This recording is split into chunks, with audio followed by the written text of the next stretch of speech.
Hello, this is Mike Regan, and it is my pleasure to welcome Harry Moser, who is the head of the Reshoring Initiative. And Harry, we're delighted that you're joining us. We'd like to talk about what's going on with some supply chains and some alternatives that folks may now be considering in light of the coronavirus.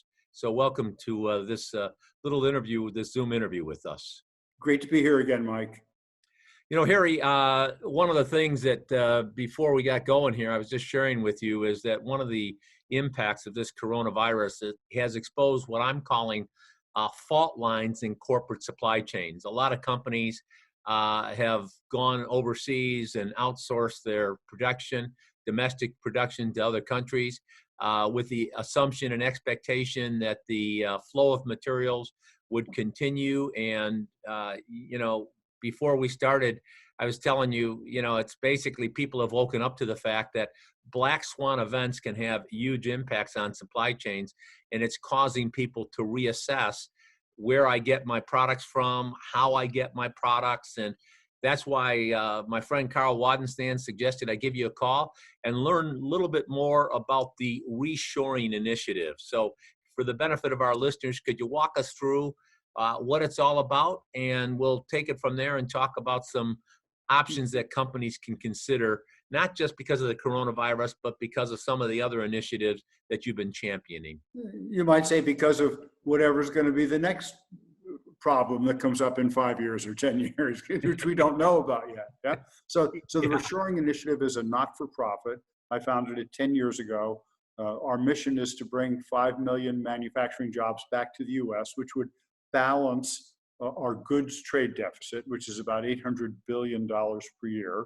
So we're not greedy, just have balance. Balance would be nice. And we do that by several methods. First, we document the trends. We know that, for example, in 2017, 180,000 manufacturing jobs were announced coming back. We document, we promote, we're talking, you're going to get the message out. That's great, that's promoting. And then we enable. We have two highly relevant tools. One is the total cost of ownership estimator that companies use to quantify all of the costs and risks, such as the black swan risk that we're talking about now, but even obvious things that companies typically ignored.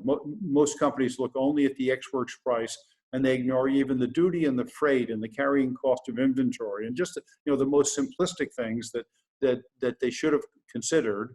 So we have this system, this free online software that anybody can use. Did you say free, Harry? Free. Yes, free online software on our website. Back before midnight tonight. And all they have to do is sign up for it and then sign in and use it. And it helps them quantify 29 costs and risks that most of them have probably ignored. So it gets them to go away from purchasing on the basis of X works price, instead go for total cost. And under normal conditions, that would be let's say a 20% differential, that if there's a 20% difference in price between, say, the US and China, that this understanding all those risks and costs would roughly put those two in balance. Today, with tariffs in place and coronavirus happening, the statistics work out that if you look only at X works price, about 8% of the things coming in from China probably could be profitably made here. If you look at total cost of ownership, about 32% would make sense to source here.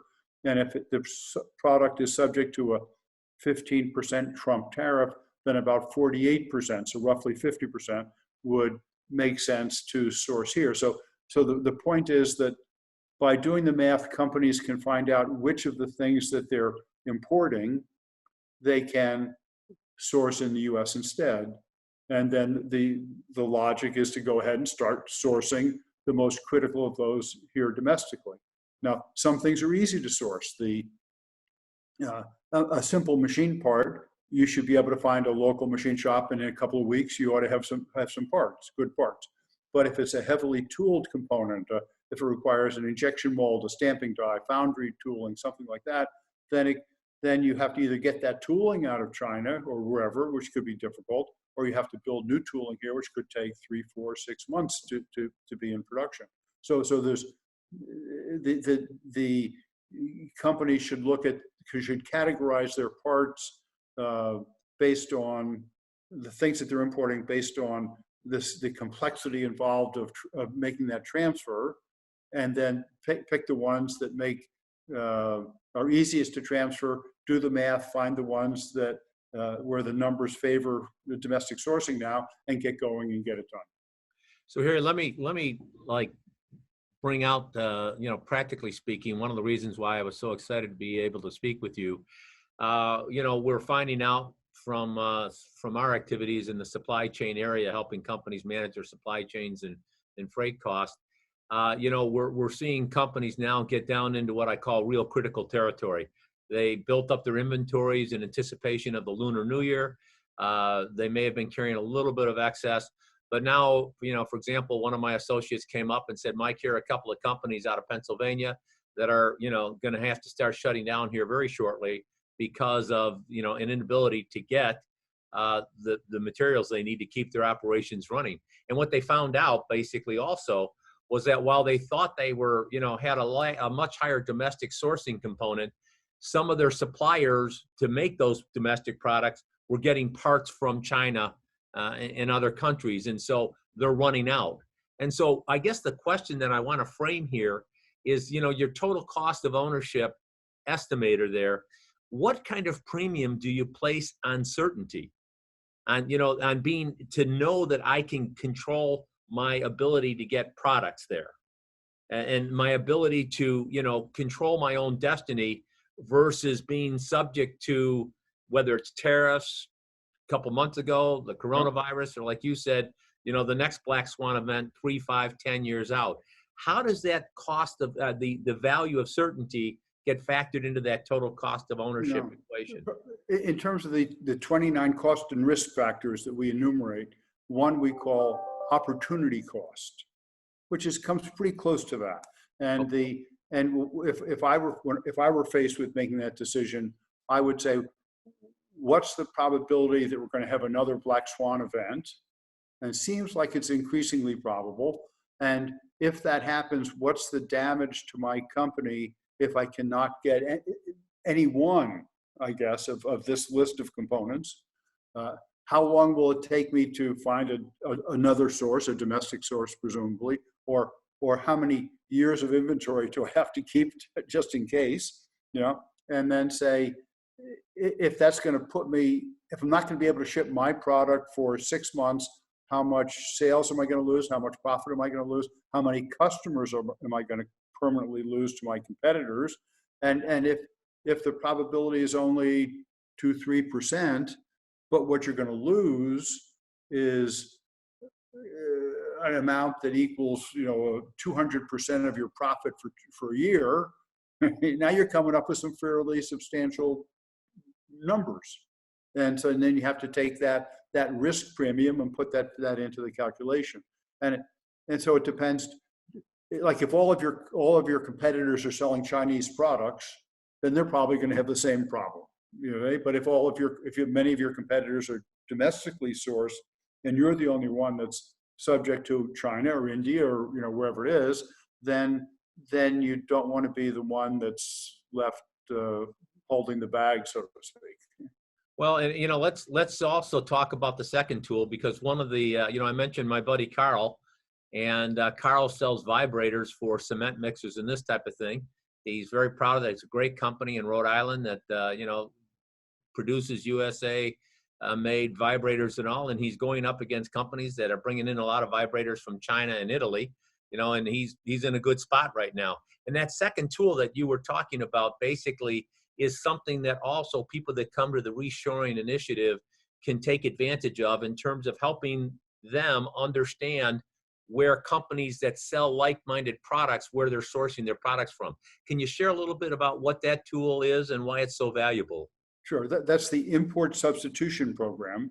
And it's especially timely now because many of the customers that your member companies sell to now are faced with this same supply chain problem. They can't get product in, and they're looking for other sources. They may be looking at Vietnam, Cambodia, who knows what, but it's a perfect time for your members to go to those companies and say, I'm sure you're having some problems with getting product in. We can supply you now. This is a time to have a long-term relationship.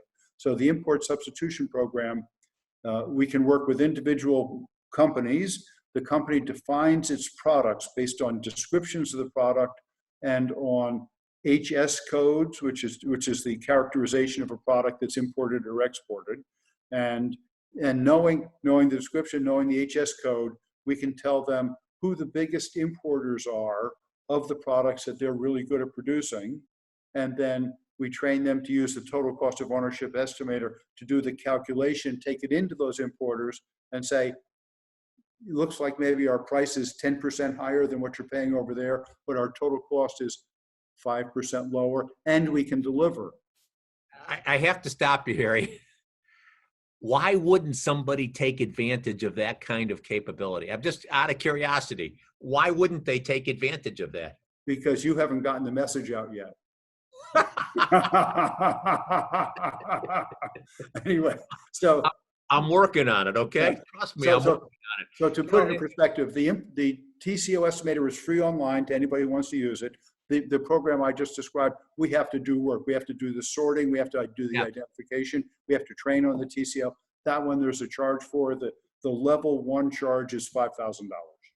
Yeah, and when you take a look at what that kind of opportunity could potentially mean for additional new revenues, because what you're basically telling these companies is, look, you've got the product. Here are your competitors that are selling your, like-minded products that they may not have. Go after them and get them. That seems great. Now let's just transition. One area I'd really be kind of curious about, because you started this thing 10 years ago. You are got a legendary reputation on being the reshoring expert, and arguably the world, but certainly in North America. But I guess one of the things that has struck me about this whole coronavirus thing, Harry, and I'd really welcome your thoughts, is that, we do this thing called the 2-minute warning. We've been doing it for 10, 11 years. And what we highlight is the fact that, what I started early on talking about is when it comes to supply chains, a lot of companies were struck by the absence of scenario planning capabilities that address potential disruptions.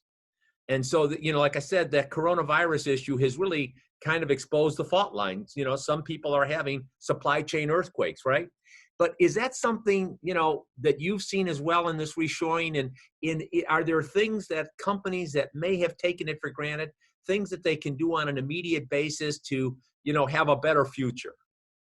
I know it's a convoluted question, but I don't know any other way to ask. I guess the best answer is that the trend towards reshoring has been a one of almost continuous growth.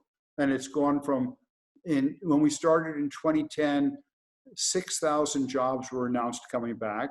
And in 2017, 180,000 were announced coming back. So clearly the message is getting out there. Companies are learning, but at the same time, imports have grown.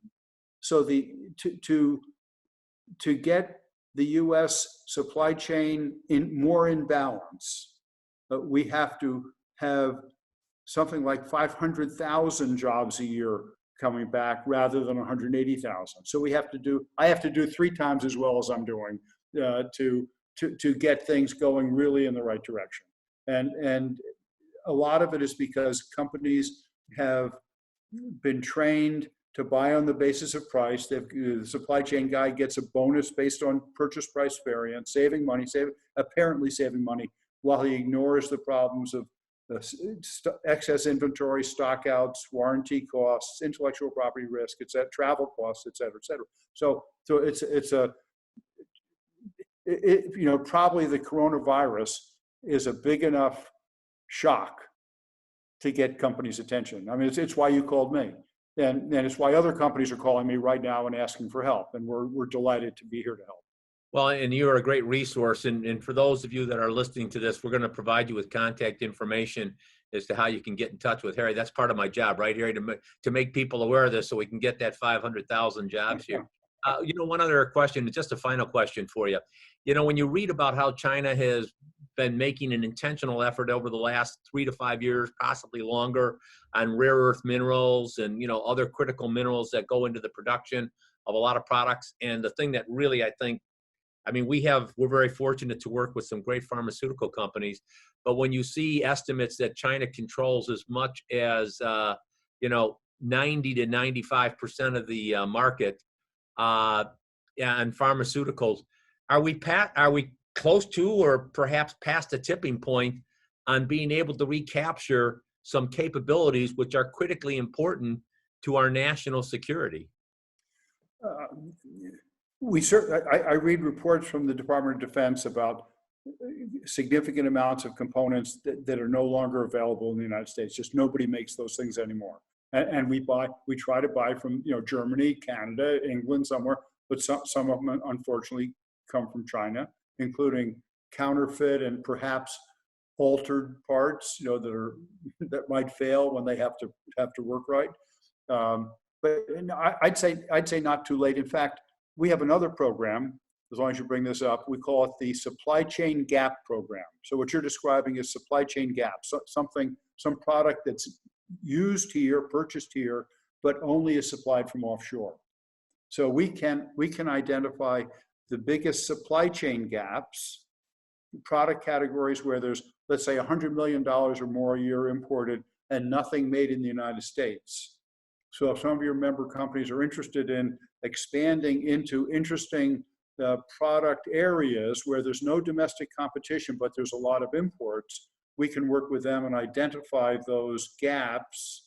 And then, especially if it's a gap that's similar to their own technology, they can expand into that gap, fill that gap, and become that only domestic source. Wow. Harry, And listen, that's, I'm going to just ask, we could go on and on, but I know you're extremely busy. Like you said, with all these things, you're getting deluged with requests from companies, but perhaps at a later time, well, maybe in the next couple of weeks, we could basically give companies a little bit more information as they do these scenario planning exercises. I mean, right now we're talking to a lot of companies that are in crisis mode, and they're saying, look, here's the issue. We need this product in the next 2 to 4 weeks. It's kind of like when you're in the swamp, when your neck up to your neck in the swamp, it's hard to remember that the initial objective was just to drain the swamp instead of having to contend with the alligators, something along that line. But I guess one of the things we'd really like to just take advantage of perhaps is give come on back. Yeah. So maybe an idea, maybe your group should have a website where members can go on and post the things that they need and can't get, and then other members could propose solutions. Wow. That's what it's all about. So listen, we'll get the information for people to take advantage of that total cost of ownership and the import tool as well. And here, I just want to say thank you very, very much for your time. This has really been informative. Thank you. It's great, Mike. I appreciate your help in doing this together. Great.